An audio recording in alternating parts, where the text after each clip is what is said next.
नमस्कार. मॅक्स महाराष्ट्रामध्ये तुमचं स्वागत आहे. शुभप्रभात सगळ्यांना आणि मॅक्स महाराष्ट्राच्या दर्शकांना देखील. आजचा दिवस आहे खऱ्या अर्थाने बजेटचा. बजेट म्हणजेच संविधानामध्ये कुठेही बजेट असा शब्द नाही, परंतु अर्थसंकल्प हा महत्वाचा संकल्प आहे असं म्हटलं तरी वावगं ठरणार नाही. कारण की ज्या पद्धतीने सर्वसामान्यांच्या आकांक्षा आणि अपेक्षा आहेत, त्याच खऱ्या अर्थाने अर्थसंकल्पातून प्रतीत होत असतात. कालच देशाचे राष्ट्रपती यांनी संयुक्त सभागृहासमोर जे काही अभिभाषण झालं, त्यातून सरकारचा एकंदरीत काय दृष्टिकोन आहे, कशा पद्धतीची वाटचाल असणार आहे, याचं प्रतिबिंब त्या अभिभाषणातून आलं आणि त्यानंतर देशाचा आर्थिक सर्वेक्षण अहवाल देखील लोकसभेमध्ये आणि राज्यसभेमध्ये सादर करण्यात आला. त्यातून काही गोष्टी पुढे आलेल्या आहेत. याच अनुषंगाने नेमकं काय या आर्थिक सर्वेक्षणामध्ये होतं आणि पुढील काही एका तासामध्ये देशाचा अर्थसंकल्प निर्मला सीतारामन या मांडणार आहेत आणि त्या अनुषंगाने चर्चा करण्यासाठी माझ्या सोबत डॉक्टर शिंदे आहेत, अहमदनगरवरून अर्थशास्त्राचे प्राध्यापक आणि उद्योजक नीलकंठ वाघमारे देखील थोड्याच वेळात जॉईन होत आहेत. मी सर्वप्रथम दोघांचं स्वागत करतो.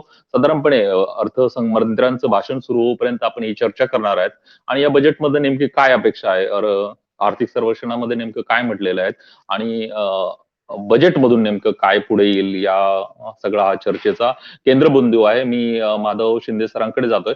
सर, आपण पाहिलं तर कोरोनाच्या संकटामध्ये अनेक अप अँड डाऊन झाले. म्हणजे पर्टिक्युलरली आपण उद्योग क्षेत्र म्हणता येईल किंवा सेवा क्षेत्र म्हणता येईल, त्याला मोठ्या प्रमाणात फटका बसला. पण एक सुदैवाची गोष्ट मध्ये शेती क्षेत्राचा विकास जर हा वाढलेला आहे आणि एकंदरीत अर्थव्यवस्थेला त्याचा फायदा होतोय असं चित्र तरी आर्थिक सर्वेक्षणातून दिसतंय. त्यामुळे शेतीच्या पायाभूत सुविधा असतील किंवा एकंदरीत जे काही शेतीचे म्हणजे ज्या योजना आहेत त्याला जास्तीत जास्त निधी आवंटित व्हावा आणि ज्या शेतकऱ्यांच्या प्रलंबित मागण्या आहेत त्या देखील पूर्ण व्हाव्यात, ही साधारणतः अपेक्षा आहे. तुम्ही कसं पाहता या आर्थिक सर्वेक्षणाकडे आणि बजेटमध्ये काय नेमक्या अपेक्षा आहेत? नक्कीच सर. सर्वप्रथम मी आपल्या मॅक्स महाराष्ट्राच्या सर्व प्रेक्षकांना अर्थसंकल्प दिनाच्या शुभेच्छा देतो. आज अर्थसंकल्प 2022-23 हा लोकसभेमध्ये सादर होणार आहे आणि थोड्याच वेळामध्ये त्याचं सादरीकरण सुरू होईल. खऱ्या अर्थानं अर्थसंकल्प हा येणाऱ्या आर्थिक वर्षासाठी सरकार काय काय योजना, कुठल्या कुठल्या क्षेत्रासाठी योजना राबवणार आहे, त्याचे एक संक्षिप्त स्वरूप अर्थसंकल्पामध्ये आपल्याला दिसून येतं. गव्हर्नमेंटचे येणाऱ्या आर्थिक वर्षामध्ये काय प्लॅन्स आहेत, बजेट म्हणजेच तरतूद कुठल्या क्षेत्रासाठी किती होणार आहे, याचं चित्र आपल्याला अर्थसंकल्पामध्ये दिसतंय. आणि खरंच आपण जसं म्हटलं तसं की गेल्या 2-2.5 वर्षांमध्ये देशच, आपला भारत देशच नाही तर जगाच्या अर्थव्यवस्थेवर कोरोनाचं सावट आपल्याला मोठ्या प्रमाणात दिसतंय आणि त्यामुळे या कोरोना साथीच्या रोगाचा आर्थिक व्यवहारांवर विपरीत परिणाम झालेला आहे आणि अनेक आर्थिक घडामोडी ज्या आहेत, उद्योग क्षेत्रातील असतील, सेवा क्षेत्रातील असतील, या घडामोडींवर विपरीत परिणाम आपल्याला झाल्याचा दिसतो. त्याच्यामध्ये अनेक उद्योग हे लॉकडाऊनमुळे बंद होते. अनेक सेवा क्षेत्रातील व्यवसाय बंद ठेवण्यात आलेले होते. त्याचा परिणाम सरकारच्या महसुलावर मोठ्या प्रमाणात झालेला आहे. देशामध्ये वस्तूंचं उत्पादन आपल्याला कमी प्रमाणात झालेलं दिसतं. त्यामुळे जीडीपी आपला कमी झालेला आहे. 2020-21 या आर्थिक वर्षामध्ये जर आपण पाहिलं तर पहिल्या तिमाहीमध्ये तो निगेटिव्ह ऋणात्मक स्वरूपात होता. त्यानंतरच्या तिमाहीमध्ये तो काहीसा वाढलेला दिसतो. 2021-22 या आर्थिक वर्षामध्ये मात्र थोडंसं सकारात्मक चित्र आपल्याला दिसतंय. दुसऱ्या लाटेमध्ये सुद्धा अनेक व्यवसाय बंद होते, तरी देखील चित्र मात्र सकारात्मक होताना दिसतंय. आणि महत्वाचं म्हणजे सेवा क्षेत्र आणि उद्योग क्षेत्राचा वृद्धी दर हा थोडासा ऋणात्मक गेल्या 2 वर्षामध्ये राहिलेला आहे. मात्र त्याच वेळी आपल्या देशाचं जे मूलभूत क्षेत्र आहे अर्थव्यवस्थेचं, ते म्हणजे कृषी क्षेत्र. या कृषी क्षेत्राचा वृद्धी दर मात्र हा कायम धनात्मक राहिलेला आहे. त्याच्यावर कोरोनासारख्या या साथीचा विपरीत परिणाम झाला नसल्याचं दिसतंय. म्हणजेच अर्थव्यवस्थेमध्ये उत्पादनात वाढ करण्याचं काम किंवा देशातील लोकांना रोजगार पुरवण्याचं काम हे कृषी क्षेत्रानं या 2 वर्षामध्ये भरीव अशी कामगिरी केलेली आपल्याला दिसून येते आणि त्या माध्यमातून देशाच्या अर्थव्यवस्थेच्या राष्ट्रीय उत्पन्नामध्ये वाढ होताना आपल्याला दिसते. आपण जर ग्रोथ रेट जर पाहिले तर 19-20 आणि 20-21 आणि 21-22 या आर्थिक वर्षामध्ये सुद्धा सरकारने काल जो इकॉनॉमिक सर्वे प्रकाशित केलेला आहे त्या सर्वेमध्ये आपल्याला दिसून येतंय की जे टार्गेट आपल्या कृषी क्षेत्राच्या आर्थिक विकासाचं होतं वृद्धी दराचं ते टार्गेट कृषी क्षेत्राने पूर्ण केलेलं आहे. मात्र सेवा क्षेत्र आणि उद्योग क्षेत्राचा मात्र या ठिकाणी ऋणात्मक वृद्धी दर राहिलेला आहे. याचा अर्थ असा होतो की कोरोनाचा उद्योग आणि सेवा क्षेत्रांवर विपरीत परिणाम हा जास्त झालेला आहे आणि मग सरकारच्या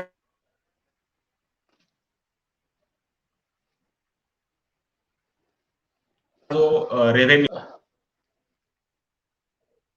मला वाटतं शिंदे सरांशी संपर्क थोडासा तुटलेला आहे आणि काहीतरी तांत्रिक अडचण त्यांच्याकडे येते. निश्चितपणे कृषी क्षेत्राची कामगिरी ही उजवी ठरलेली आहे, पण त्याच वेळेस सेवा क्षेत्र आणि उद्योग क्षेत्राला मोठा फटका बसलेला आहे.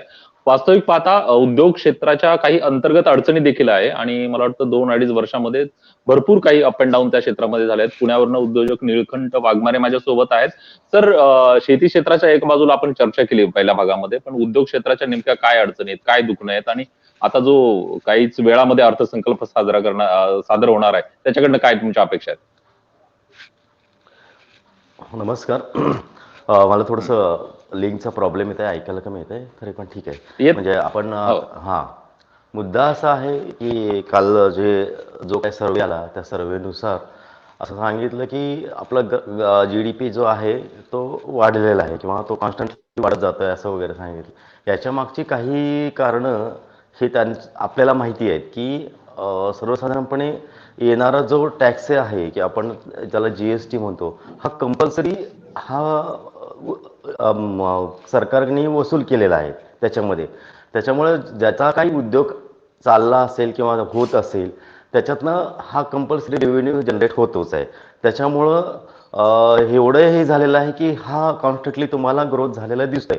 पण एकंदरीत जर पाहायला गेलं तर उद्योग हे बंद पडत गेलेले, छोटे उद्योग तर जवळपास संपलेलेच आहेत. त्यामुळं अनेक तुम्ही तरुण जर पाहिलात तर तुम्ही कुठेतरी जो कारखानदार होता किंवा कुठं काहीतरी उद्योग निर्मिती करत होता तो आता छोट्या छोट्या व्यवसायावरती कॉन्सन्ट्रेट झालेला आहे की जो वडापावची गाडी टाक, कुठे आणखीन छोटंसं हॉटेल चालव, अशा ठिकाणी पाहायला मिळेल तुम्हाला. त्याच्यामुळे हे सगळा जो त्यांनी सांगितलेला आहे हा फक्त त्यांचा ग्रोथ सांगितलेला आहे, जेणेकरून तो त्यांना फायदेशीर आहे या पद्धतीनेच त्यांनी मांडलेलं आहे. याच्यामध्ये जर तुम्ही आतापर्यंत बाकीचं जर पाहिलं तर रोजगारीचं प्रमाण किती % गेलं यांनी सांगितलं नाही आहे एकंदरीत त्या ठिकाणी. आता बेरोजगारीचं प्रमाण कारण सांगायला नको आहे असं एकंदरीत दिसतंय, कारण असंघटित जे व्यवसाय आहेत किंवा कामगार आहेत हा 98% भाग हा भारतातला आहे इथे या ठिकाणी. तर जर तसा असेल तर त्याचा जो ग्रोथ रेट आहे हा इम्पॉर्टंट आहे. तर याच्यामध्ये आपण एकंदरीत पाहिलं की आता सध्या जो काही अहवाल आले त्याच्यामध्ये 8% हा बेरोजगारीचा दर आहे हे सांगत नाहीयेत. आता एकीकडे जेवढा टक्के ह्यांचं ग्रोथ सांगतात तेवढाच टक्के त्याच्यापेक्षा जास्त टक्के हा बेरोजगारीचा टक्का आहे. म्हणजे ह्यांच्याकडे काय शून्यच राहिलेलं आहे. याच्यामध्ये ह्यांना ह्या बाबीवरती सांगत नाहीत की हा इकडे हे झालेलं आहे आणि इकडे ते झालेलं आहे. कृषी क्षेत्रावरती जे काय ते दाखवत आहेत मला माहीत नाही, त्याच्याबद्दल सरांनी सांगितलेलं आहे त्याचं काही माहीत नाही. पण उद्योग क्षेत्रावरती मात्र भयंकर मोठं ग्रहण आहे. तर छोटे उद्योग ह्यांनी संपवलेले आहे त्याच्यामध्ये आणि भांडवल केंद्रित अशी ह्यांची एकंदरीत स्ट्रॅटेजी आहे या ठिकाणी. कारण ह्यांना एकंदरीत असं दिसते की एक ठराविक 4-5 उद्योगपती ह्यांना ठेवायचे आहेत, बाकीचे सगळेजण त्यांना संपवून टाकायचेच आहेत. आणि मग आता आमच्यासारख्या छोट्या उद्योगांनी करायचं काय हा मुद्दा येतं. कारण सगळं आता जर पाहायला गेलं तर आताच्या स्ट्रॅटेजीनुसार जर समजा काय झालं तर 2030 पर्यंत व्यवसायाची सगळी गणितं बदलणार आहेत, सगळे व्यवसायाच्या पद्धती बदलणार आहेत. यासाठी गव्हर्नमेंटने काय केलं हा फार मोठा मुद्दा आहे. ते त्याच्याबद्दल बोलत नाही. 17-18, 18, 19, 20, 21 जे काय सांगतात ते पाहतात.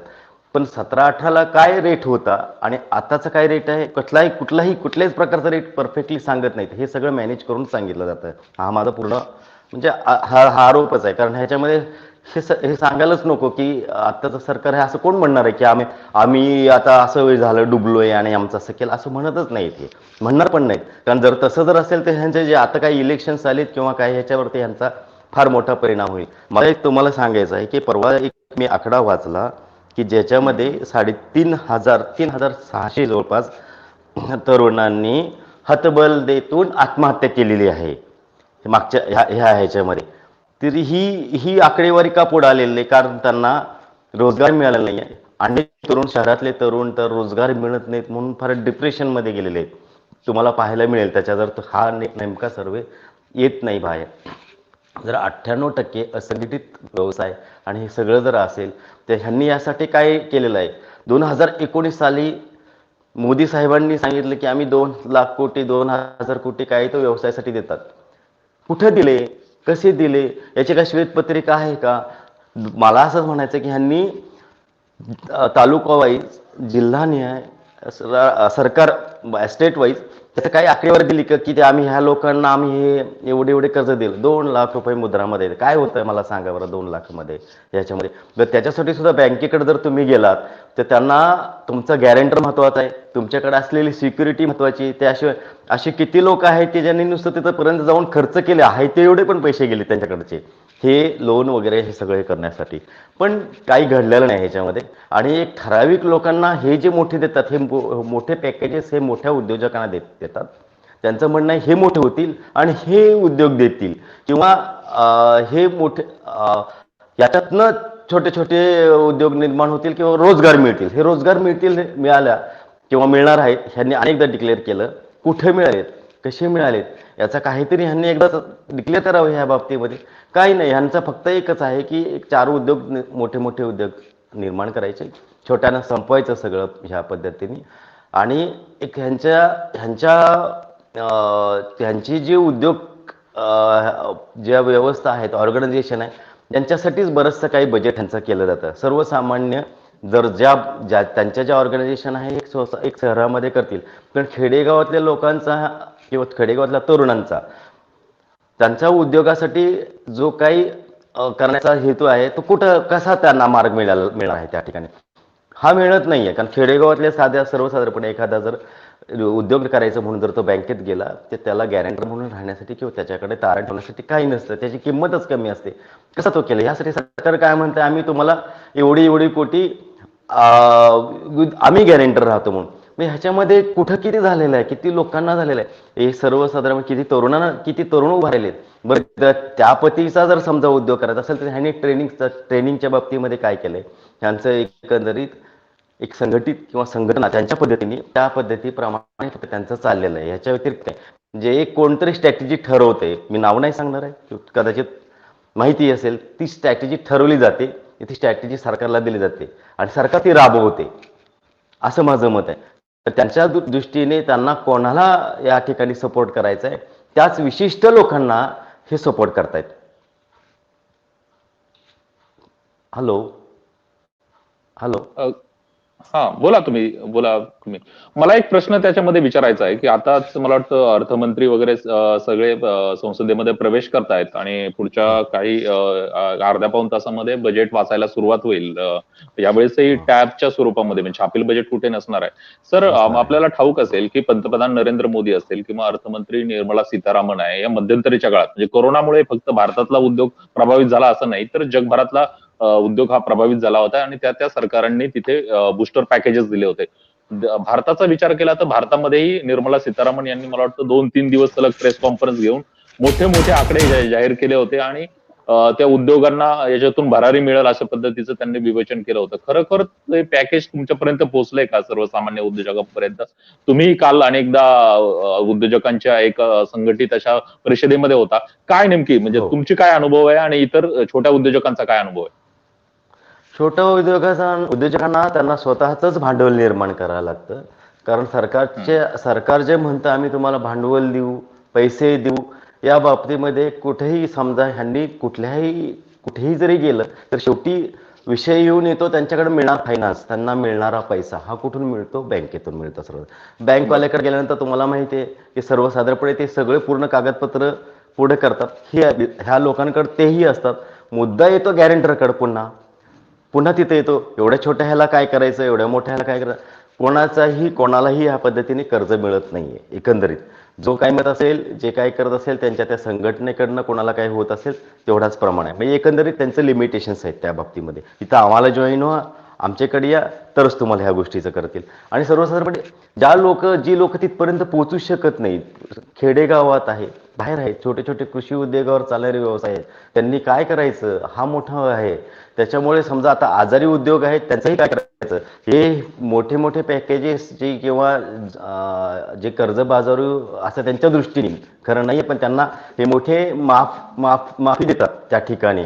छोट्या उद्योगासाठी ह्यांनी काय केलं की जे आता छोटे छोटे उद्योग आहेत त्यांचे लोन आहेत, कर्ज आहे, त्यासाठी त्यांनी माफी पण मागत नाही यांना, त्याच्या बाबतीमध्ये काहीच नाही. पण ह्याच्यामध्ये काहीतरी व्याज म्हणा किंवा आणखीन त्याला मिळणारा वेळ म्हणा, या बाबतीमध्ये ह्यांचं कुठलं काही नाही. तुम्हाला त्या बाबतीमध्ये कंपल्सरी वसुली ही बँकेकडनं केली जाते, म्हणतात आमचा काही संबंध नाही ह्याच्यामध्ये, ह्या बाबतीमध्ये. पण छोटे उद्योग आज जर पाहायला गेलं, आमच्या इथे आज विषय असा झाला की बरेचसे उद्योग बंद पडलेत. म्हणजे हा विषय आहेच आहे, एकदा नक्कीच येऊन आमच्या इंडस्ट्रियल असोसिएशनला आपण भेट द्यावी, तर तुम्हाला तिथं पाहायला मिळेल की अनेक उद्योग हे बंद झालेले आहेत त्या ठिकाणी.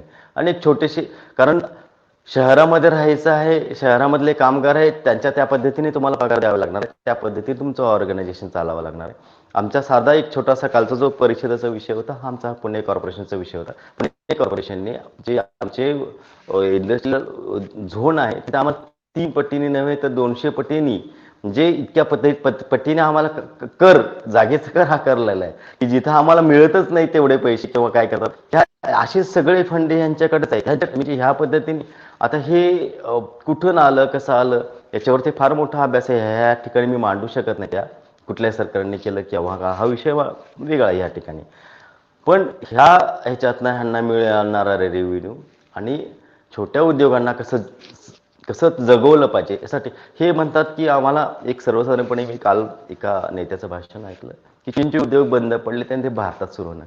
मला सांगा यासाठी काय ट्रेनिंग सेंटर यांनी सुरू केले, यासाठी काय ह्यांनी असं डिक्लेअर केलं की हे उद्योग तिथं बंद पडलेत, हे तुम्ही चालू करा, किंवा आम्हाला काय माहिती असणार छोट्या उद्योगांना ह्या बाबतीमध्ये कुठून मिळणार हे माहिती सगळं. हे म्हणतात नुसतं चीनचे उद्योग बंद पडले तर भारत ग्रोथ होईल. कसा ग्रोथ होईल, काय आहे, साधी कंडक्टर चिप आपल्याला अजून मॅन्युफॅक्चरिंग होऊ शकली नाहीये. त्याच्यामुळे आपल्याकडे 1-2 वर्ष ह्या 4 व्हीलर किंवा ऑटोमोबाईल क्षेत्र पूर्णपणे झोपलेलं आहे. त्याच्यामध्ये सुद्धा आता असं झालं की ऑटोमोबाईल क्षेत्रावरती छोटे छोटे उद्योग होते, ऑटोमोबाईल क्षेत्र हे इलेक्ट्रिक वाहनाकडे झुकतंय. एकंदरीत पुढच्या 10 वर्षामध्ये हे सगळं काय होईल, एकंदरीत 2000 लागणारे पार्ट्स हे आता 200 वरती आलेत. म्हणजे उरलेले 1800 लोक जे छोटे मॅन्युफॅक्चरिंग हे झोपले, संपलेत. म्हणजे त्यांनी काय करायचं, हा फक्त वरचा जो काय आहे, कारण तुमचं इंजिनचा पार्टच निघालेला आहे. असा विषय नाही की आम्हाला तो करू नये असं म्हणायचं नाही, पण याच्यामध्ये वेगवेगळे जे ते म्हणता येत आहे, जसं त्या चीनमध्ये ह्या गोष्टी झालेल्या असतील किंवा इतर देशामध्ये झाले, युरोपामध्ये ह्या गोष्टी झाल्या असतील, त्यांनी काय नवीन उद्योगाच्या सगळे पुढे आणून लोकांना त्यासाठी उद्युक्त केलेलं आहे. आणखीन काय आपल्याकडे ह्याच्या बाबतीमध्ये मुलांना माहिती आहे, ह्याचे कुठं काय प्रशिक्षण घेतलं, कुठं काय सांगितलं जातं, काही नाही. कारण उद्योग, आपल्याकडचा उद्योजक जो आहे हा नॉर्मली पारंपरिक उद्योजक आहे, जो पारंपरिक चाललेला आहे तोच करतो. जसं सरांनी मग सांगितलं, कृषी शेतकऱ्याचा एकच मुलगा असेल किंवा 2च मुलं असतील तर ते शेतीमध्ये करू शकतील, पण ज्यांच्या छोट्या शेती आहे त्यांनी काय करायचं ह्या बाबतीमध्ये, तो तरुण शहराकडे येतो. शहरात आल्यानंतर नोकरी हाच फक्त त्याच्याकडे काय आहे, पण तो गावाकडे किंवा छोट्या ह्याच्यामध्ये उद्योग करू शकत नाही. कुठले उद्योग करणार, तो कृषी क्षेत्राशी रिलेटेड उद्योग करू शकतो सर्वसाधारणपणे. पण एका गावामध्ये किती लोक ह्याच्यामध्ये उद्योग करू शकतील आणि किती लोकांना ह्या बाबतीमध्ये माहिती आहे की कृषी क्षेत्रामध्ये हे वेगळ्या प्रकारचे वेगवेगळे उद्योजक निर्माण होऊ शकतात. पण नाही, याच्यामध्ये कुठल्याही प्रकारचा ठोस काही असा प्रशिक्षण केंद्र नाही आहे की प्रशिक्षण दिलं जात नाही या बाबतीमध्ये. याच्यामुळे ह्यांनी किती जरी पैसे दिले, नुसते पैसे घ्या आणि तुम्ही उद्योग करा, हे काय होत नाही ह्याच्यामध्ये. त्यामुळे नुसतं ह्यांचा जो आकडा जो आहे, माझं स्पष्ट मत आहे, हा फुगलेला आकडा आहे, जो काही त्यांचं ते सांगतात याच्यामध्ये कुठलंही तथ्य नाही. एक कुठून तरी ह्यांना बजेट ते दिलं जातं, माझं असं मत आहे, आणि त्याप्रमाणे हे राबवतात, त्याच्या व्यतिरिक्त काही नाही आहे. आणि ते बजेट एक विशिष्ट लोकांसाठी आहे, त्यांच्यासाठीच आहे, बाकीच्यासाठी नाही, हे माझं ठाम मत आहे या बाबतीमध्ये. बरोबर आहे. म्हणजे आर्थिक सर्वेक्षणामध्ये जे चित्र मांडलं गेलं, खरं म्हणजे शेती क्षेत्राकडनं मोठ्या अपेक्षाही व्यक्त केल्या आणि फार काही मोठी अचिव्हमेंट केली. तर वास्तविक पाहता गेल्या 2 वर्षात पाऊस पाणी चांगला होता, उत्पादन प्रचंड वाढले, गोदामं भरले होते. त्यामुळे निर्यातही वाढलेली आहे आणि त्याचाच परिपाक एकंदरीत कृषीचा विकास दर वाढण्यामध्ये झालेला आहे. परंतु दुसऱ्या बाजूला आता जागतिक युद्धाचं संकट दिसतंय आणि जगभरामध्ये मंदीचं सावट दिसतंय. तर भारतही त्या लाटेपासून दूर राहणार नाही. मी माधव शिंदे यांच्याकडे जातोय. सर, महागाईचे चटके सर्वसामान्यांना बसतायतच. आज पेट्रोल, डिझेल आणि बाकीच्या जीवनावश्यक वस्तूंचे दर वाढलेले आहेत. तर या पातळीवरती खरंच या बजेटमधनं तुम्हाला काय अपेक्षा आहेत का? काय मोदी सरकार नेमकं काय उपाययोजना करू शकतं किंवा जे आर्थिक सर्वेक्षणात आपण अभ्यास केला, तर त्याच्यातून काय चित्र दिसतंय? खरं तर सर, कालचा जो इकॉनॉमिक सर्वे सरकारने प्रकाशित केलेला आहे, हं. या सर्वेमध्ये सरकारने अपेक्षेप्रमाणे अतिशय म्हणजे सुंदर चित्र अर्थव्यवस्थेचं किंवा देशाचं आहे असं एक दाखवलेलं आहे. आता प्रत्येक वेळी सरकारचा आपण प्रयत्न पाहतोय की जे काही सरकार करतंय ते अतिशय सुंदर आणि याच्या आधी कधीच घडलं नाही अशा आवेशामध्ये सरकार प्रत्येक गोष्टी करताना दिसतंय. त्याच पद्धतीने कालच्या ज्या इकॉनॉमिक सर्वे गव्हर्नमेंटने प्रकाशित केला त्यामध्ये सुद्धा अतिशय सुंदर वर्णन, अर्थव्यवस्थेचं सुंदर वर्णन किंवा कशा पद्धतीने आपण पॅन्डेमिक मधून बाहेर येतोय आणि भारत हा कसा एक सक्षम देश म्हणून पुढे येतोय असं चित्र निर्माण केलं जातंय. जसं इकॉनॉमिक सर्वे जर पाहिला तर असं वाटतं की आपण खरंच एका विकसित अर्थव्यवस्थेमध्ये आहोत की काय, आपल्या देशासमोर आता समस्या वगैरे नाही की काय असं वाटतं. परंतु प्रत्यक्ष परिस्थिती ही फार वेगळी आहे. वाघमारे सरांनी जसं त्यांचं छोटे छोटे उद्योग जे आहेत, स्मॉल स्केल इंडस्ट्री ज्याला म्हणतो, मायक्रो लेव्हल इंडस्ट्रीज आहेत, याच्या संदर्भात फारसं काही बजेटमध्ये आपल्याला दिसत नाही. आणि महत्वाचं म्हणजे वृद्धी दर जो त्यांनी दाखवलेला आहे तो 9.2% इतका वृद्धी दर राहील असं त्यांचं एक भाकीत आहे. वास्तविकतः सरकारचं जे म्हणणं आहे किंवा उद्योग क्षेत्रातील उत्पादन आणि सेवा क्षेत्रातील उत्पादनात घट झालेली आहे. केवळ कृषी क्षेत्राच्या जोरावरच सरकार हे 9.2%चं उद्दिष्ट त्या ठिकाणी गाठता येईल असं सांगतंय. परंतु अनेक उद्योग या ठिकाणी बंद पडलेले आहेत. सीएमआयचा जर डेटा आपण पाहिला तर अनेक सूक्ष्म उद्योग बंद पडलेले आहेत. अनेक लोकांवर बेरोजगारीची वेळ आलेली आहे. लोकांच्या खर्चामध्ये ज्याला प्रायव्हेट कन्झम्पशन एक्सपेंडिचर असं म्हटलं जातं, तो एक इंडेक्स आहे गव्हर्नमेंटच्या या सर्व्हेमध्ये. प्रायव्हेट एक्सपेंडिचर मध्ये सरकारच्या लोकांच्या घट आपल्याला झालेली दिसून येते. सरकारचा खर्च वाढलेला आहे, मात्र लोकांचा जो त्यांचा राहणीमानाचा दैनंदिन खर्च आहे याच्यामध्ये घट झालेली आहे. आता याचं कारण काय आहे? 2 गोष्टी आहेत. एकीकडे उत्पादन कमी होतंय आणि दुसरीकडे मागणी मात्र वाढते. त्याचा परिणाम असा झाला की अर्थव्यवस्थेमध्ये भाववाढ आपल्याला होते. मागणी वाढल्यामुळे भाववाढ होते आणि दुसरे एक कारण आहे ते म्हणजे आंतरराष्ट्रीय पातळीवर अलीकडच्या काळामध्ये तेलाच्या किमती काहीशा वाढलेल्या आहेत. आता तसं पाहिलं तर तेलाच्या किमती ह्या नियंत्रणामध्येच आहेत. मात्र सरकारने जो टॅक्स त्याच्यावर लावलेला आहे, त्या टॅक्समध्ये वाढ केल्यामुळे कदाचित पेट्रोल आणि डिझेलच्या किमती ह्या जास्त राहिलेल्या आहेत. आणि आपल्या देशामध्ये किंवा कुठल्याही अर्थव्यवस्थेमध्ये जेव्हा इंधनाच्या किमती मोठ्या प्रमाणात वाढतात, तेव्हा मात्र भाववाढ त्या ठिकाणी होण्याची शक्यता असते. त्याचबरोबर येणाऱ्या आर्थिक वर्षामध्ये जसं आपण पाहिलं की सरकारचा जो खर्च आहे, त्या सरकारच्या खर्चावर थोड्याशा मर्यादा येणार आहेत. सरकारने सांगितलेलं आहे किंवा महसूल जो आहे तो 67% सरकारचा वाढतोय. मात्र 67% महसूल हा गेल्या वर्षीच्या तुलनेमध्ये वाढतोय. महसूल जर वाढला तर सरकारचा खर्च वाढेल आणि सरकारचा खर्च वाढला तर लोकांना 4 पैसे हातामध्ये येऊ शकतात. मात्र हा खर्च वाढणं खरंच सरकारला शक्य होईल का हे महत्वाचं आहे. आणि दुसरं म्हणजे जागतिक पातळीवर जे अलीकडच्या काळामध्ये थोडेसे बदल होत आहेत, युद्धाची स्थिती निर्माण झालेली आहे, त्याच्यामुळे इंधनाच्या किमती अजून वाढू शकतात. देशामध्ये त्याचा परिणाम किंमत वाढीवर होऊ शकतो. या माध्यमातून सरकारने एक काम या ठिकाणी करणं अपेक्षित आहे की वस्तूंवरचा जो कर आहे, जो आपण गुड्स अँड सर्व्हिसेस टॅक्स, त्याला जीएसटी असं म्हणतो, तो जीएसटी सरकारने काही वस्तूंवरचा कमी करायला हवा. जाणीवपूर्वक तो कमी केला पाहिजे आणि तो कमी करून लोकांच्या राहणीमानाचा खर्च कमी केला पाहिजे. वास्तविकतः सरकारने पेट्रोलियम प्रोडक्ट्स जे आहेत, उत्पादनं जी आहेत, त्यांच्यावरची सबसिडी कमी करण्याचा जो डिसिजन घेतलेला आहे, तो सर्वसामान्य लोकांवर विपरीत परिणाम करणारा आहे. सबसिडी ही सरकारने या काळात तरी, कारण साथीचा आजार आहे किंवा हा कालावधी आहे, अनेक लोकांचे नोकऱ्या गेलेल्या आहेत, लोकांच्या उत्पन्नात घट झालेली आहे. अशा परिस्थितीमध्ये तरी किमान सरकारने पेट्रोलियम प्रोडक्ट्सची जे सबसिडी आहे ती या बजेटमध्ये वाढवायला हवी. गॅसची सबसिडी वाढवायला हवी, जेणेकरून सर्वसामान्य गोरगरीब लोकांना त्याचे बेनिफिट्स मिळू शकतात. दुसरं म्हणजे काही ज्या दैनंदिन वापराच्या वस्तू आहेत, या दैनंदिन वापराच्या वस्तूंवरचा टॅक्स मला वाटतं शिंदे सरांच्या संपर्कामध्ये थोडीशी मध्यंतरी आपण तांत्रिक अडचण दयनीय झाली आहेत. एक ताजी बातमी म्हणजे मी थांबवतोय शिंदे सरांना. अर्थमंत्री निर्मला सीतारामन ह्या संसदेमध्ये पोहोचलेले आहेत आणि आता सध्या केंद्रीय मंत्रिमंडळाची बैठक सुरू आहे. जे प्रपोजल्स आता मांडले जाणार आहेत 11 वाजता संसदेमध्ये, त्यावरती पंतप्रधान नरेंद्र मोदी आणि सगळे मंत्रिमंडळाचे सदस्य चर्चा करतायत आणि त्यानंतर निर्मला सीतारामन ह्या थेट पार्लमेंट म्हणजे लोकसभा कक्षाच्या दिशेने जातील आणि बरोबर 11 वाजता त्या बजेट वाचायला सुरुवात करतील. इन्कम टॅक्स आणि बाकीचे काही टॅक्सेस आहेत त्याच्यामध्ये मोठ्या प्रमाणात बदल करण्यात येणार आहे असं सूत्रांकडनं कळतंय. त्याचबरोबर आगामी ज्या 5 राज्यांच्या आता विधानसभा निवडणुका होत आहेत त्या अनुषंगाने काही लोकप्रिय घोषणा देखील होण्याची शक्यता आहे. आणि जसं आपण आर्थिक सर्वेक्षणामध्ये शिंदे सरांनी सांगितलं की शेती क्षेत्र हे एक मोठं म्हणजे अचिव्हमेंट होईल अशा पद्धतीच्या शेती क्षेत्राकडनं अपेक्षा झाल्या आहेत. त्यामुळे काही पायाभूत सुविधा, कारण की पंतप्रधान नरेंद्र मोदी यांच्या नावाने पंतप्रधान सन्मान निधीच्या रूपाने 3 महिन्यातून एकदा 2,000 रुपये शेतकऱ्यांच्या अकाउंटला जमा होतात आणि तो एक मोठा रिलीफ आहे असं सांगितलं जातं आणि निवडणुकीच्या काळामध्ये त्याचा प्रचारही केला जातो. या सगळ्या गोष्टी आहेत. आपण बजेटकडे मॅक्स महाराष्ट्राची हीच भूमिका आहे की आपण बजेट पाहतो, तो मोठे मोठे उद्योजक येऊन बसतात आणि त्या ठिकाणी आम्हाला काय मिळालं, उद्योगाला काय मिळालं, फरक पाहता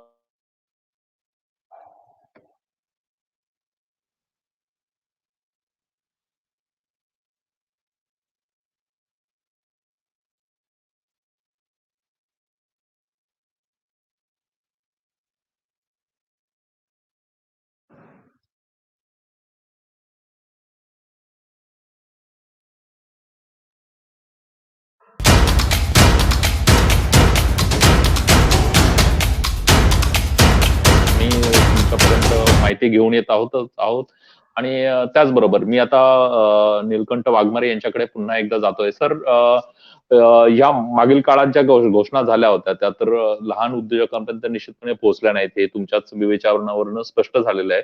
परंतु नेमक्या काय ठोस उपाययोजना यापुढच्या काळात करणं अपेक्षित आहे जेणेकरून या सगळ्या उद्योगांना ऊर्जित अवस्था करेल? कारण की जे काही बेरोजगारीचं संकट आपल्याला सांगितलं जातंय, तर खऱ्या अर्थाने कृषी प्रक्रिया उद्योग असेल किंवा तुमच्या जे रिप्रेझेंट करतात छोटे लहान लघु उद्योग असतील, त्यांना जर खऱ्या अर्थाने ऊर्जित अवस्था दिली तरच रोजगारी वाढेल आणि तरुणांच्या हाताला काम मिळेल अशी अपेक्षा आहे. तर या मुद्द्यावरनं नेमकी काय तुमची अपेक्षा आहे, वाघमारे सर?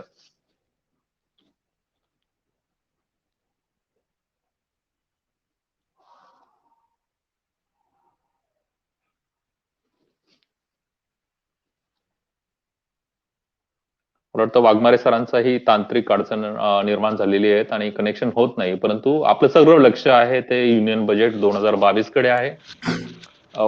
वाघमारे सरांना माझा आवाज पोहोचतोय तुमच्याकडे? हो, तुमचा आवाज येतोय. बोला बोला तुम्ही बोला. हॅलो. हा बोला. हा, तुमचा आवाज येतोय. मला ह्याच्याबद्दल एक पहिल्यांदा सुरुवातीला सांगायचं की ISPOS ही एक जागतिक संस्था आहे, जे वर्ल्ड ग्लोबल सर्व्हेमध्ये त्यांनी सांगितलंय की 70% बेरोजगारी भारतात निर्माण झालेली आहे. त्यांनी त्याच्यानंतर बांगलादेश 5.3% सांगितलंय, व्हिएतनाम 2.3%, मेक्सिको 4.7% इतकी त्यांच्यामध्ये आणि आपल्यामध्ये म्हणजे उलट जे देश आपल्यापेक्षा छोटे आहे त्यांच्याकडे प्रमाण कमी आहे, आपल्याकडे बेरोजगारीचं प्रमाण जास्त वाढलेलं आहे. खरं म्हणजे आता तुम्ही जो प्रश्न विचारला की ह्याच्यासाठी काय केलं पाहिजे, ह्याच्यासाठी सरकारने नवीन उद्योजकांना एक तर प्रोत्साहित करण्यासाठी नुसते पैसे देऊन उपयोग नाही आहे, त्यासाठी उद्योगाचे जे प्रशिक्षण आहे ते प्रत्येक ठिकाणी त्यांनी निर्माण करावे. त्या ठिकाणी त्यासाठी जसे आज जे या पद्धतीने त्यांच्या इलेक्शनसाठी अनेक केले जातात, अनेक ठिकाणी त्यांच्या ह्या गोष्टी केल्या जातात. तसे नुसते एका संघटनेवरती ह्यांनी न थांबता किंवा एका ऑर्गनायझेशनवरती न थांबता त्याच्यावरती जास्त पैसा खर्च केला पाहिजे. खरं म्हणजे जे उद्योजक निर्माण करण्यासाठी. कारण इथे दोन प्रकारचे आपण जर धरलं, एक टेक्निकल उद्योग केले जातात एक नॉर्मली, की ज्यासाठी एक विशेष इंजिनिअरिंग फील्ड लागतं, किंवा त्या कृषी क्षेत्रामध्ये जरी म्हटलं तर आता जर पाहायला गेलं तर नॉर्मली जर तुम्ही गेलात तर शेतकऱ्याचा मुलगा जर तो ॲग्रिकल्चर असेल तरच त्याला त्या पद्धतीने त्याच्यासाठीच उद्योग निर्मितीसाठी कर्ज मिळतं त्यासाठी. जर नसेल तर मला सांगायचं की कुठं मिळतं अशा पद्धती. कारण ह्यांनी हे नवीन सगळ्या पद्धतीने केल्याचं, तशा पद्धतीनेच त्या गव्हर्नमेंटचं हे म्हणणं बरोबर आहे त्या ठिकाणी. समजा तर त्या पद्धतीने समजा आता मी इंजिनिअरिंग फील्डमध्ये करतोय, तर मला इंजिनिअरिंग मी असल्यावर मला त्या ठिकाणी त्या क्षेत्रामध्ये मी करू शकतो. पण इतर अनेक असे रोजगार आहेत की जे उद्योजक आहेत की ज्यांना व्हायचं आहे की त्यांना नेमकं काय करायचं हे माहीतच नाही आहे. म्हणजे नुसतं परवा जे म्हणालेत आपले MSME जे बाबतीमध्ये की खूप सगळं काय, म्हणजे तिथं जायचं, तिथं त्यांनी प्रशिक्षण घ्यायचं किंवा नाही घ्यायचं, आणि तिथं नुसतं फक्त फॉर्म भरून द्यायचे, पैसे घ्यायचे. काय काय उद्योग केले पाहिजे, छोटे छोटे उद्योग, कुटीर उद्योग किंवा काय, हे सर्वसाधारणपणे तरी आतापर्यंत तर असं आहे की 99% लोक हे जे उद्योजक येतात ते त्यांच्या विचारातून येतात नॉर्मली त्या ठिकाणी. आणि जे ऑनलाईन किंवा हे आता नवीन नवीन ट्रेंड निघाले त्याच्या पद्धतीप्रमाणे जे एज्युकेटेड आहेत, ज्यांना ते माहिती आहे की इथं काहीतरी करून उद्योजक आणि पैसे कमवायचे, ह्या पद्धती केले जातात नॉर्मली या ठिकाणी. आत्ताच नव्हे तर मी असं सांगेन की जेव्हापासून आपल्याकडे स्वातंत्र्य मिळालं किंवा त्याच्यानंतरचं आपण जे बजेट चालतं तेव्हापासूनच ह्याच्यासाठी कुठलीही उपाययोजना केलेली नाही आहे या बाबतीमध्ये. हे खंत आहे या बाबतीमध्ये. कुठलंच असं नाही आहे की याच सरकारने केलं नाही, हे कोणीच केलेलं नाही या बाबतीमध्ये. परफेक्टली जर तुम्हाला उद्योजक निर्माण करायचे असतील तर तुम्ही बाहेरच्या देशात जर जाऊन पाहिलं तर तिकडं त्यांच्याकडे तशा प्रकारचे सगळं काही उपलब्धता करून दिली जाते. त्यासाठी पहिल्यापासून शिक्षणामध्ये त्यासाठी अभ्यासक्रम राबवला जातो. आपल्याकडे इतिहास अभ्यासक्रमात इतिहास हा कंपल्सरी केला जातो, आणि तो इतिहास सोयीनुसार केलेल्या पद्धतीप्रमाणे शिकवला जातो. आपल्याकडे लहानपणापासून किंवा जेव्हापासून मुलगा किंवा जेव्हा विद्यार्थी असेल तो शाळेत जातो किंवा कॉलेजमध्ये जातो, याच्यासाठी वेगळं मी असं सांगत नाही की फक्त ITS केलं पाहिजे, इलेक्ट्रिकल्स केलं पाहिजे किंवा सध्या इंजिनिअरिंगच केलं पाहिजे आणि ह्या पद्धतीनेच तुम्ही उद्योजक होऊ शकता, टेक्निकली उद्योजक होऊ शकता. हे झालं ठीक आहे. कॉमर्सचे पण काही बिझनेस आहेत, त्या संदर्भामध्ये तरी कमीत कमी एक अशी काही विषय पाहिजे त्या ठिकाणी. हा बेसिकपासून फंडा चेंज केला पाहिजे या ठिकाणी. आज नाही, ह्या 10 वर्षांनी तर कमीत कमी हे प्रश्न सुटतील. इमिजिएटली आता हे प्रश्न सुटणार नाही, आम्हालाही कळतं या बाबतीने. आजपासून सुरू केलं की उद्या हे सगळं काही होणार नाही. हा मोठा एक लॉंग अजेंडा आहे ह्याच्यामध्ये. याच्यामध्ये बदल हे सगळ्या सरकारांनी केले पाहिजेत, सगळ्यांनीच केले पाहिजेत. अभ्यासक्रमामध्ये ह्याच्यामध्ये बदल आणले पाहिजेत. केवळ नुसतं फक्त आपण इतिहासाचे आणि भूगोलाचे धडे देऊन ह्याच्यामध्ये काही उपयोग होणार नाही. पण त्यासाठी जे काही उद्योजक म्हणून, कारण 98% जर आपल्याकडे सर्वसाधारणपणे याच्यावरती अवलंबून आहेत, म्हणजे हा मोठा क्षेत्र आहे किंवा याच्यावरती सगळं काही आपली अर्थव्यवस्था आणि सगळं काही टिकलेलं आहे. याच्यावरतीच नेमकं आपलं काहीच केलं जात नाही आहे. आत्तासुद्धा समजा आपल्याला इमिजिएटली काही रिझल्ट आणायचे असतील तर त्या पद्धतीने हे सगळे प्रशिक्षण केंद्र आणि कुठल्याही संघटनेकडे देऊ नयेत असं माझं मत आहे. कारण ह्याच्यामध्ये एक उदाहरण सांगतो की कशा पद्धतीने केलं जातं. मध्ये ज्यावेळेस कोविड आलं ते कोविड सेंटर कोणी चालत होतं हे सगळ्याला माहिती आहे. त्यांच्याकडे कसे फंड्स जाते ते या उद्योजक निर्माणासाठी, त्यांच्याकडेच कसा ऑक्सिजन जात होता यासाठी. त्यांनी एवढे मोठे मोठे हॉस्पिटल्स, कॉलेज, शाळेत त्यांचे होते म्हणून तिथं त्या ठिकाणी निर्माण केले, आणि त्या ठिकाणी त्यांना त्याच लोकांना त्याचे लायसन म्हणा किंवा ते करण्याची मुभा मिळाली. इतर लोकांना काय मिळालं नाही, इतर संघटनेला काय मिळालं नाही, कोणाला काय मिळालं नाही. हेच लोक कसे काय ते कोविड सेंटर चालवू शकले. हे सगळं आपल्याकडे एक जाणीवपूर्वक एक विशिष्ट ह्याच्यासाठी केलं जातं. या मानसिकतेतनं मुळात सरकारने बाहेर पडलं पाहिजे यासाठी, की ह्याचं असं आहे की आता जे काय तुम्ही जर नावं घेतली, अंबानी, अदानी, हे सगळी लोक एक विशिष्ट ह्याच्यातले आहेत म्हणून त्यांनाच केलं.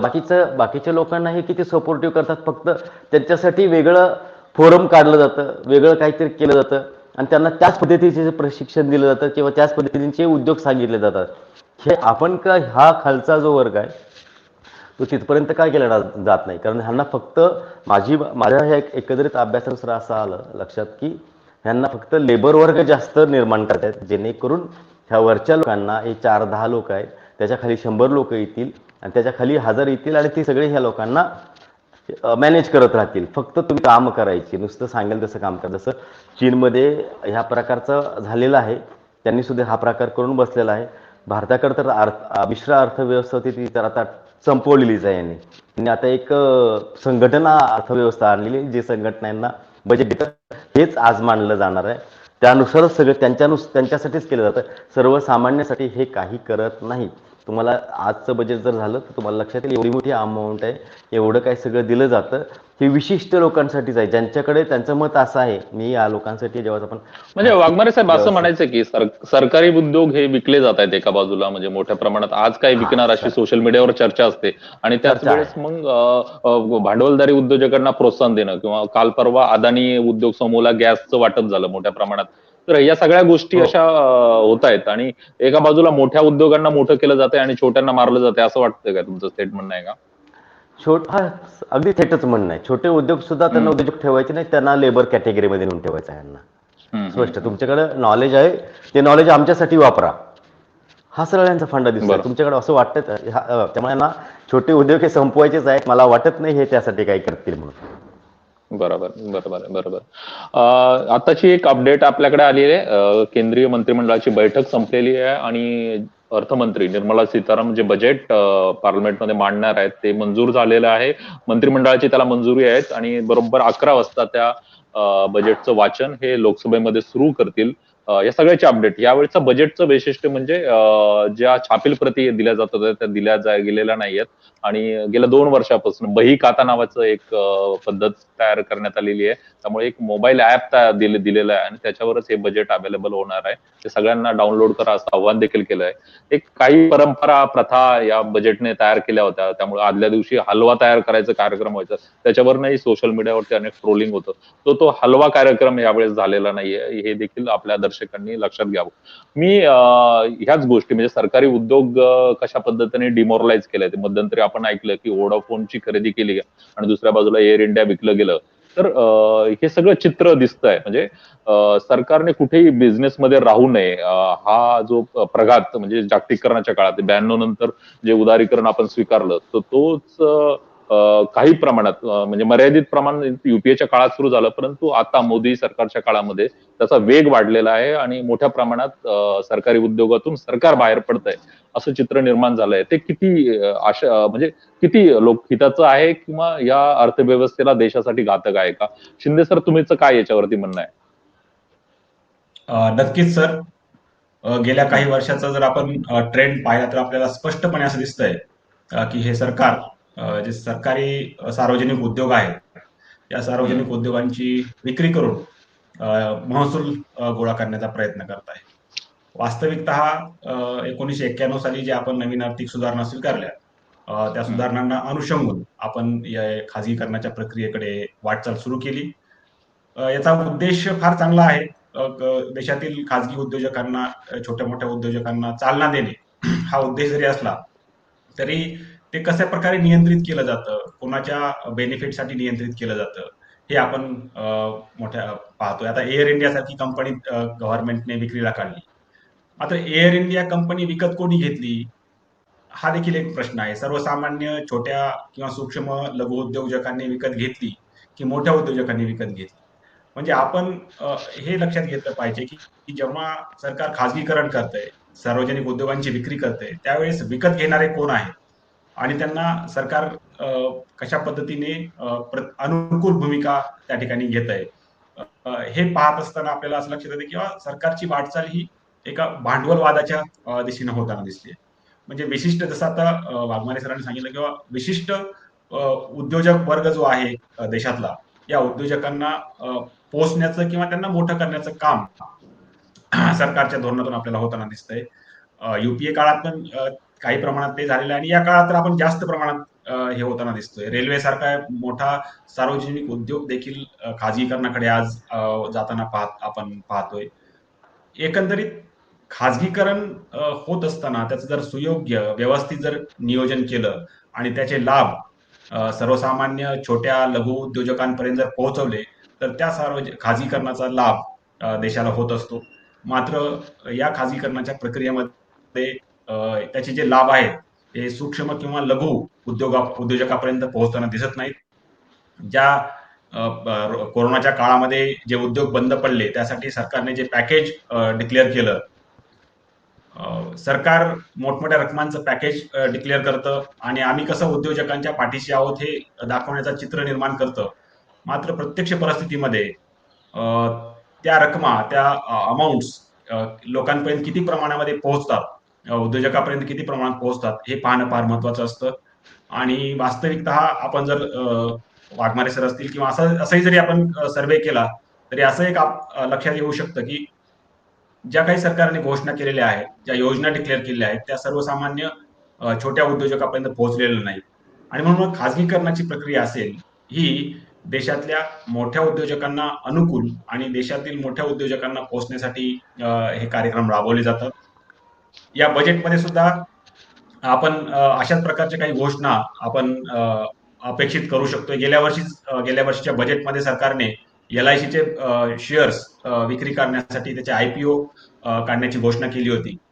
या बजेटमध्ये सुद्धा सरकार अजून काही नवीन घोषणा जर करणार असेल तर त्याच्या संदर्भात आश्चर्य वाटायला नको. कारण या सरकारची भूमिका ही सरकारी उद्योग जे आहेत सार्वजनिक उद्योग विक्रीला काढण्याची भूमिका राहिलेली आहे. त्यामुळे येणाऱ्या आजच्या बजेटमध्ये सुद्धा जरी एखाद्या सरकारी उद्योजकाचा IPO किंवा त्याचं खाजगीकरण करण्याची प्रक्रिया सुरू केली तरी आश्चर्य वाटायला नको. आणि जसं आपण विचारलं की हा खाजगीकरणाच्या प्रक्रियेमध्ये लाभ कोणाला मिळतोय, सर्वसामान्य छोट्या उद्योजकांना त्याचे लाभ मिळत आहेत का, तर नाही. याचे लाभ हे मुख्यतः मोठ्या उद्योजकांनाच मोठ्या जास्त प्रमाणामध्ये मिळत आहेत. ते या बजेटमध्ये सरकारने ज्या योजना डिक्लेअर केल्या जातात त्या शेवटच्या घटकापर्यंत कशा पोहोचतील याची जर काळजी घेतली तर खऱ्या अर्थानं ते पॅकेज किंवा त्या योजना सर्वसामान्य उद्योजकापर्यंत, छोट्या उद्योजकापर्यंत पोहोचतील असं आपण अपेक्षित करू शकतो. बरोबर आहे, बरोबर.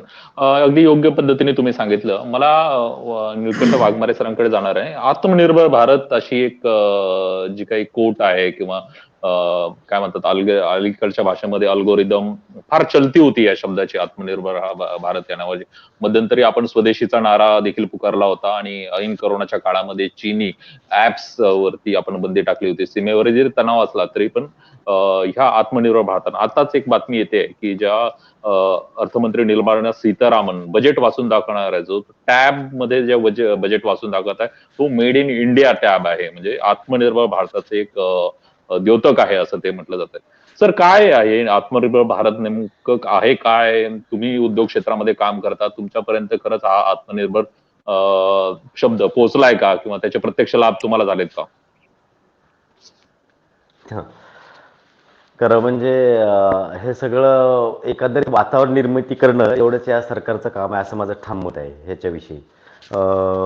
त्याच्यामुळं हे आत्मनिर्भर भारत हे कोणासाठी असावं हा एक महत्त्वाचा मुद्दा आहे. आत्मनिर्भर भारत हे नॉर्मली माझं असं म्हणणं आहे की भारतातली जी काही लोकसंख्या आहे त्याच्या प्रमाणात जी बेरोजगारी आहे आणि त्यांच्यासाठी असावं. ह्यांनी आत्मनिर्भर भारत हा फक्त भांडवल केंद्रित करून ठेवलेला आहे की त्यांचं मगाशी सरांनी जे सांगितलं ह्या लोकांना मोठे करायचं आणि हे लोक तुम्हाला उद्योग देतील हे ह्यांच्या मनात आहे फक्त. याच्या व्यतिरिक्त काही नाही. हे स्वतःच्या पायावरती कोणालाही उभा करण्याची ह्यांच्या कुठल्याही योजना नाही आहेत. त्यांचे एकंदरीत तुम्ही जर पाहिलं तर पकोडे तुम्ही सुरू करा हे कोणासाठी सांगता, म्हणजे तळायला सुरुवात करा, हे ह्यांची मानसिकता आहे. तुम्ही आपल्याकडं एकंदरीत जेव्हा सुरू 2014ला जेव्हा मोदी सरकार आला, मोदींनी मला सांगितलं की प्रत्येक आपल्याकडं व्यक्ती हा तांत्रिक असला पाहिजे. म्हणजे त्यांनी त्याच्यामध्ये उदाहरण सांगितलं की ड्रायव्हर कसा स्किल असला पाहिजे. आता ड्रायव्हर स्किल असला पाहिजे हे अदानीचा मुलगा ड्रायव्हर होऊन तो स्किल करून काही करणार आहे का? म्हणजे एकंदरीत ही मानसिकता त्या पद्धतीने तेव्हापासूनची निर्माण करण्याची पद्धत जास्त यांच्याकडे आणि पहिल्यापासूनची आहे. भारतातल्या लोकांची मानसिकता ही तेवढीच ठेवलेली आहे. हे आपल्या भारताचं दुर्दैव आहे आणि हे ठराविक लोकांनी ठेवलेली. आणि आता ह्याच्यामधनं उलट तर सरकार त्यांच्या हातातच आहे तेव्हा ती तुमची मानसिकता कुठल्याही पद्धतीने वाढू देणार नाहीत. त्यामुळे हे आत्मनिर्भर भारत म्हणून नाही चालणार आहे. तुम्हाला पहिल्यांदा ह्या सगळ्या मानसिकतेवरती सगळ्यावरती आपल्याला अभ्यास करणं गरजेचं आहे. सरकारला अभ्यास करणं गरजेचं आहे आणि त्या मानसिकतेतनं मुळात जर तुमच्या विचारांमध्ये बदल झाला तर सगळं काही होईल. तर म्हणून उपयोग नाही यासाठी आणि त्यासाठी तुम्हाला एक स्टेज निर्माण करून द्यायला लागणार ह्या लोकांना. तुम्ही नुसतं म्हणून उपयोग नाही, नुसतं थोड्या वेळ करता शो करतात ह्या सगळ्या गोष्टी. काही नाही, त्यांचं आत्मनिर्भर भारत हे फक्त भांडवल केंद्रित आहे. बरोबर आहे, बरोबर आहे, बरोबर. सर, पुढची मला वाटतं 10 ते 15 मिनिटं आता आहेत आणि त्याच वेळेस 11 वाजता बरोबर पार्लमेंटमध्ये भाषण सुरू होईल अर्थमंत्री. आपण तिथे जाणार आहोत थेट पार्लमेंटमध्ये. तत्पूर्वी मी शिंदे सरांकडे जातो. सर, गेली वर्षभर एक चर्चा होती त्या ऐतिहासिक शेती कृषी आंदोलनाची देखील चर्चा, म्हणजे जरी माध्यमांनी त्याला इग्नोर केलं असेल तर फार नेटाने ते आंदोलन सुरू होतं आणि अखेर सरकारला ते कायदे, जे कृषी कायदे केले होते, जे सरकार दावा करत होते की शेतकऱ्यांच्या भल्यासाठी आहे, परंतु शेतकरी त्याला विरोध करत होते. अखेर या आगामी निवडणुकीच्या पार्श्वभूमीवरती केंद्र सरकारने ते मागे घेण्याचा निर्णय केला. परंतु आताही काल जे राज्यपालांचं अभिभाषण आपण जर पाहिलं तर काल ज्यावेळी आर्थिक सर्वेक्षण माहिलं आणि पंतप्रधान नरेंद्र मोदी यांनीही पब्लिक व्यासपीठावरती येऊन त्यावेळेस कायदे मागे करण्याची घोषणा केली होती. तर आम्ही कमी पडलो शेतकऱ्यांना समजून देण्यासाठी. म्हणजे अजूनही सरकार ठाम आहे की जे कायदे प्रस्तावित केले होते ते खरोखर शेतकरी हितासाठी होते. आता जी परिस्थिती निर्माण झालेली आहे आणि एक सुखद चित्र शेतीच्या क्षेत्रातून दिसतंय, विकास दर वाढलाय आणि एकंदरीत अर्थव्यवस्थेला त्याचा फायदा होतोय. तर खरोखर म्हणजे ह्या कायद्यामुळं म्हणजे केंद्र सरकारची जी भूमिका आहे आणि प्रत्यक्षात शेती क्षेत्राने करून दिलेलं काम, याच्यावरती तुम्ही काय सांगू शकाल? म्हणजे खरोखर शेतकऱ्यांसाठी या आजच्या बजेटमध्ये म्हणजे कायद्याविरहितही जर प्रगती होत असेल तर अजून नेमक्या अडचणी काय आहेत? त्या पद्धतीने खताचे दर वाढलेत, निविष्ठांचे दर वाढले. शेती करणं हा एक म्हणजे जसे उद्योजक निळकंठ वाडमारे यांना उद्योगाच्या अडचणी वाटतायत, तशा शेती क्षेत्राच्याही मोठ्या अडचणी आहेत. तर त्याच्यावरती काय सांगाल तुम्ही सर? नक्कीच सर. कृषी क्षेत्राच्या संदर्भामध्ये आपलं हे प्राथमिक क्षेत्र म्हणून ओळखलं जातं. या प्राथमिक क्षेत्राला प्रामुख्याने सरकारने आपल्या बजेटमध्ये प्राथमिकता देणं हे गरजेचं असतं किंवा ते अपेक्षित असतं. सर, कृषी क्षेत्र त्या संदर्भामध्ये सुधारणा करण्यासाठी सरकारने जे कायदे आणले, त्या कायद्यांमध्ये प्रामुख्याने तरतुदी जर आपण पाहिल्या तर तसा पाहिला तर कायद्यांचा आर्थिक विकासाला चालना मिळण्यासाठी लाभ झाला असता. मात्र त्याच्या 2-4 तरतुदी ज्या होत्या, या 2-3 तरतुदी ह्या शेती क्षेत्राला विनाशाकडे नेणाऱ्या होत्या. तर यामध्ये सर्वात महत्वाचं कायदेशीर बाबतींमध्ये ते एक तरतूद होती आणि जे कॉन्ट्रॅक्ट फार्मिंग आहे त्या संदर्भातली एक तरतूद होती आणि जी किमान आधारभूत किंमत आहे त्या संदर्भातली एक तरतूद होती. ह्या 2-3 तरतुदी खऱ्या अर्थाने जर सरकारने बदलल्या असत्या सुरुवातीलाच तर वेगळं चित्र आपल्याला पाहायला मिळालं असतं. वास्तविकतः कृषी क्षेत्रामध्ये अलीकडच्या काळामध्ये आपण पाहतोय की उत्पादन थांबलेलं नाहीये. कोरोनाचा कृषी क्षेत्रावर विपरीत परिणाम झालेला नाही. याचं कारण म्हणजे सातत्याने कृषी क्षेत्रामध्ये शेतकरी गुंतवणूक करत आहेत. सातत्याने कृषी क्षेत्राचं उत्पादन वाढवण्याचा प्रयत्न करत आहेत. शेतकऱ्यांना किंवा उत्पादकांना अपेक्षा अशी असते किंवा आपल्या शेतमालाला हा चांगला भाव मिळाला पाहिजे. कृषी कायद्यांमध्ये शेतीमालाला योग्य किंवा रास्त भाव मिळेल अशी कुठल्याही प्रकारची हमी सरकारने दिलेली नव्हती. त्यामुळे या कृषी कायद्यांमुळे शेतीमालाला चांगला भाव मिळालाच असता वगैरे वगैरे म्हणणं हे केवळ मृगजळ आहे असं आपल्याला म्हणता येऊ शकतं. या बजेटच्या माध्यमातून सरकारने वास्तविकता आपण पाहिलं तर कृषीचा उत्पादन खर्च दिवसेंदिवस वाढतोय. रासायनिक खतांच्या किमती वाढतायत, कीटकनाशकांच्या किमती वाढतायत, बी बियाणांच्या किमती वाढतायत. मात्र त्या तुलनेमध्ये शेतमालाला भाव किंवा शेतमालाला किंमत अपेक्षित प्रमाणात मिळत नाही. मग सरकार शेतीसाठी काय करू शकतो? शेतीसाठी सरकार पायाभूत सुविधा निर्माण करण्यावर भर देत आहे, रस्ते, दळणवळणाच्या सुविधा वाढवण्यावर भर देत आहे. मात्र त्या व्यतिरिक्त सर्वात महत्वाचा जो भाग आहे तो म्हणजे उत्पादन खर्चाच्या संदर्भात आहे. रासायनिक खतांच्या किमती, त्याच्यावरचं सबसिडी सरकारने आता कमी करायला सुरुवात केलेली आहे. कीटकनाशकांच्या किमती असतील किंवा अजून तंत्रज्ञान आहे, मशिनरीज आहेत, याच्या संदर्भातील बी बियाणं आहेत. या संदर्भामध्ये सरकारने जो टॅक्स आहे त्या टॅक्स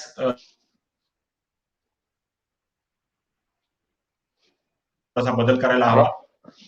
किमान काही वर्ष तरी, किमान एक वर्ष 6 महिने तरी गव्हर्नमेंटने आणखी 1-2 वर्ष जे काही कृषी रासायनिक खतांवर असेल, इंधनावर असेल किंवा बी-बियाणांच्या संदर्भामध्ये काही तरतुदी केलेल्या असतील, त्या संदर्भामध्ये सरकारने या बजेटमध्ये सबसिडी वाढवणं गरजेचं आहे आणि रासायनिक खतं, कीटकनाशकं, बी-बियाणं आणि उपकरणं, साधनं ज्याला म्हणतो आपण, त्या साधनांवरच्या अ, किमती ज्या आहेत, कर जो आहे तो कर जर कमी केला, तर ते स्वस्त प्रमाणामध्ये शेतकऱ्यांना उपलब्ध होऊ शकतात आणि उत्पादन खर्च कमी करण्यासाठी त्याचा फायदा होऊ शकतो. तर या बजेटमध्ये सरकारने अशा पद्धतीने जर कृषीचे जे आदानं आहेत, त्या आदानांवरचा जर कर कमी केला, तर उत्पादन खर्चामध्ये घट होऊ शकते. मात्र सरकार अशा पद्धतीने कर कमी करेल की नाही या संदर्भात शंका आहे. बरोबर, बरोबर आहे. आता या चर्चेच्या शेवटाकडेच जाणार आहे. मी वाघमारे सरांकडे शेवटचा प्रश्न विचारून आपण या चर्चेचा शेवटही करणार आहोत आणि कारण की थेट आपल्याला पार्लमेंटमध्ये जायचंय आणि 11 वाजता निर्मला सीतारामन या बजेट वाचायला सुरुवात करणार आहे. सर शेती क्षेत्राची अवस्था आपण पाहिली, त्याच्यामध्ये अनेक चॅलेंजेस, जसे उद्योग क्षेत्राचे चॅलेंजेस आहेत. एक म्हणजे बजेट स्पीच एक असतं आणि एक टॅक्स प्रपोजल जे असतात त्याच्यामध्ये तुम्हाला वैयक्तिक तुम्ही उत्पन्नावरती किती कर भरू शकता, किती त्यामध्ये याकडे सर्वसामान्य जनतेचं लक्ष असतं. तर सर्वसामान्य माणसाने या बजेटकडनं नेमकं काय अपेक्षा केली पाहिजे? काय खरंच या इन्कम टॅक्स मध्ये असतील किंवा जीएसटीचं नावाचं जे काही मृगजळ म्हणता येईल किंवा ज्यात घोषणा म्हणजे मला वाटतं मध्यरात्री पार्लमेंटमध्ये सेशन भरवून जीएसटी मुळे फार क्रांतिकारी बदल होणार आहेत अशा पद्धतीच्या देखील घोषणा मागील काळामध्ये झाल्या होत्या. तर उद्योगाला आणि सर्वसामान्य माणसाला काय या बजेटकडनं अपेक्षा आहे त्याविषयी तुम्ही काय सांगाल? मुळात जी-एस-टी जो आहे हा फार मोठा फसवा टॅक्स आहे. हा फक्त हम्म, सरकार जो आताचा सरकार आहे ह्याच्या फायद्यासाठीच आहे. कारण एकंदरीत हम्म, तुम्हाला कंपल्सरी टॅक्स हा मंथली तुम्हाला एकंदरीत असं होतं पूर्वी की एक ठराविक ज्यांची काही इन्कम होतं त्यांना एक वर्षाला सर्वसाधारणपणे त्या पद्धतीप्रमाणे टॅक्स भरायला लागायचा. पण आता ज्यांचा ज्यांचा जी-एस-टी आहे त्यांना हा ठराविक तारखेपर्यंत भरून तुम्हाला पहिल्यांदा सरकारला पैसे देऊन टाकायचे त्याच्या बाबतीमध्ये. ठीक आहे, इकडनं घ्यायचे तिकडनं द्यायचा हा जर त्यांचा उद्योग आहे त्याच्यावरती खरं त्यांनी अभ्यास केला पाहिजे. त्याच्यावरती त्यांनी कुठंतरी एक सेटलमेंट केली पाहिजे ह्या ठिकाणी. आणि जी-एस-टीच्या बाबतीमध्ये जे काय आहे त्यांनी पूर्णतः सगळं सगळं रिशफल केलं पाहिजे या बाबतीमध्ये आता. कारण हे सारखं एकंदरीत आपले उद्योग व्यवसाय सोडून ह्याच्यामध्ये असे एकंदरीत असं आहे की आपलं सगळं काय सोडून तुम्हाला महिन्यातले 4 दिवस सगळे हे टॅक्सेशनवरतीच जात आहेत सर्वसाधारणपणे आमच्यासारख्या छोट्या उद्योगांचे. कारण हे सगळं पूर्ण करायचं, परत ते करायचं, डेट निघून गेली त्याच्यावरती. आज मला सांगा याच्यावरती आणखीन एक असं आहे की पर पर बिल यांचे तुम्हाला दंड बसतो. जरा समजा काही लेट झालं किंवा काही झालं, काही कारणास्तव झालं, हा कोणाकोणाकडनं वसूल करतात ते? हे पहिल्यापासून शेवटच्यापर्यंत केलं जातं. आज जो जी-एस-टीचा जो टॅक्स आहे, हा सर्वसाधारणपणे सर्वसामान्य जनतेवरती पण जातो. तुम्ही कुठलीही वस्तू घ्या, तो जी-एस-टी भरून घेतोय. ज्यावेळेस तो उत्पादनाच्या इथून निघतो त्याच्यावरती तो जी-एस-टी भरतोय, त्याच्यानंतर डिस्ट्रीब्युटरकडे भरतोय, त्याच्यानंतर दुकानात भरतोय, त्याच्यानंतर तो इकडे भरतो. म्हणजे सगळा हा मोठा गोलघुमट सगळं करून त्यांनी तिथं आणून ठेवलेलं आहे. त्याच्यावरती त्या ठिकाणी यांनी खरंच तज्ज्ञ माणूस बसवावा आणि त्या ठिकाणी हे जो टॅक्सेशनचा बाहेर जगामध्ये काय केलं म्हणून यांनी काय केलं हे वेगळं आहे. प्रत्येक देशाची अर्थव्यवस्था ही आणि त्या पद्धतीची सगळी काही वेगवेगळी कारणं असतात आणि त्या पद्धतीने ती राबवली जाते. या ठिकाणी ह्यांना हा प्रकार काही जमलेला नाही आहे. हे सिद्ध झालेलं आहे. हे नुसतं जी-एस-टीकडनं आलेले टॅक्सेशन बाबतीमध्ये आम्ही फार मोठी ग्रोथ केलेली एवढंच दाखवतात. त्यामुळे ह्याच्यात त्यांनी फार मोठा बदल करणं गरजेचं आहे. आणि टॅक्सेशन बाबतीमध्ये यांनी सर्वसामान्य किंवा आता जसं सरांनी सांगितलं की ठराविक ह्याच्यापर्यंत किती सूट देणार आहे आणि तुम्हाला त्यासाठी कारण हे सगळं काय केलं जातं एक नॉर्मली ज्यांना कोणाला काय पुढं करायचं असेल उद्योजकांना ते सगळे ह्या फॉर्म्युलेमध्ये बसले तरच तुम्हाला बँकेचे कर्ज असतील किंवा तिकडं अप्रोच होण्याचं असेल किंवा ह्या सगळ्या गोष्टी तयार होतात. याच्यावरती यांनी अभ्यास करून उद्योजकांसाठी खरंच माझं असं मत आहे की सगळ्यात जास्त मोठं विषय तो कृषी क्षेत्रामधला असो किंवा ह्या इकडच्या क्षेत्रामधला असो याच्यासाठी सगळ्यात मोठं बजेट ह्यांच्यासाठी पाहिजे सध्या तरी. आणि यांना जर बाहेर पडायचं असेल तर ह्यांनी याच्यावरतीच वर्किंग करायला पाहिजे. तेव्हा सगळं काही त्या पद्धतीप्रमाणे केलं तर ह्यांचं नाही झाली ह्यांचा 100% आणखीन बोरे वाजल्याशिवाय राहणार नाही. देशामध्ये असं भयंकर मोठी अराजकता होणार आहे. तरुण भयंकर आत्महत्येकडे प्रवृत्त होणार आहे का, त्याच्याकडे हातात काही नाही, सरकार म्हणाल आम्ही काय करू, हे दिलं तुम्हाला, हे सगळं आपल्याला पाहायला मिळेल. 100% पाहायला. त्यांनी त्याच्यामध्ये फार मोठा बदल करून व्यवस्थित तज्ज्ञ नेमून त्यांनी त्याच्यावरती काम केलं पाहिजे. बरोबर. शेवटचा प्रश्न मी शिंदे सरांकडे जातोय. तज्ज्ञांची आवश्यकता आहे. खरं म्हणजे तज्ज्ञ टिकतच नाही असं गेल्या वर्षातलं चित्र आहे. म्हणजे 2-3 मला वाटतं इकॉनॉमिक ऍडवायझर बदललेले आहेत सातत्याने. वर्ष, दीड वर्ष काम करतात आणि टिकत नाही. आरबीआयच्या पातळीवरही त्याच्या स्वायत्ततेवर कुठेतरी हस्तक्षेप करण्याचा प्रयत्न. शॉर्टमध्ये काय सर सांगाल शेवटी म्हणजे धोरणांचा दुष्काळ आहे का? हा बजेट सादर करण्याच्या आधी आर्थिक धोरणामध्ये मोदी सरकार फसलंय का? काय सांगाल? नक्कीच सर. आर्थिक धोरणं जर राबवायची असतील तर आपल्याकडे तज्ज्ञांची मोठी फळी असणं आवश्यक आहे. आपल्या देशामध्ये तज्ज्ञांची कमतरता नाहीये मुळात.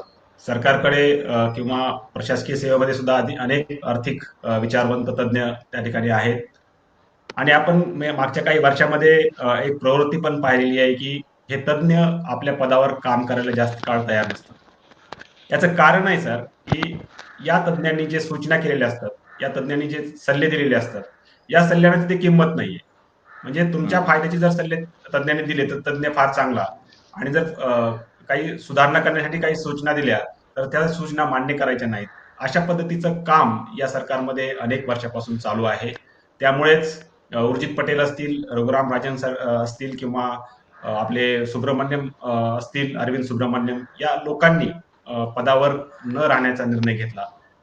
कारण त्यांनी जे इकॉनॉमिक रिफॉर्म्स, आर्थिक सुधारणा स्वीकारल्या ज्या की अर्थव्यवस्थेला फायदेशीर आहेत, त्या आर्थिक सुधारणा मान्य न करता स्वतःचं मत किंवा स्वतःच्या सुधारणा त्या ठिकाणी प्रभावीपणे मांडण्याचं काम हे सरकार करत आहे.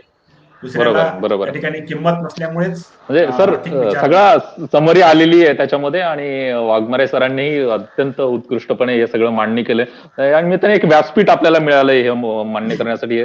आता आपण थेट जाणार आहोत पार्लमेंटकडे. निर्मला सीतारामन तिथे बजेट वाचतायत. दोन्ही मान्यवरांचं मी आभार व्यक्त करतो आणि मॅक्स महाराष्ट्र ही चळवळ आहे, त्यामुळे या विषयावरती वेगळी चर्चा आणि थेट म्हणजे माणसातलं बजेट काय ते मांडण्याचा आपण प्रयत्न करतोय. त्यासाठी मी दोन्ही मान्यवरांचे आभार व्यक्त करतो. तुर्तास इथे थांबतो. आपण पाहत राहा मॅक्स महाराष्ट्र. धन्यवाद. धन्यवाद सर. धन्यवाद. खूप खूप धन्यवाद.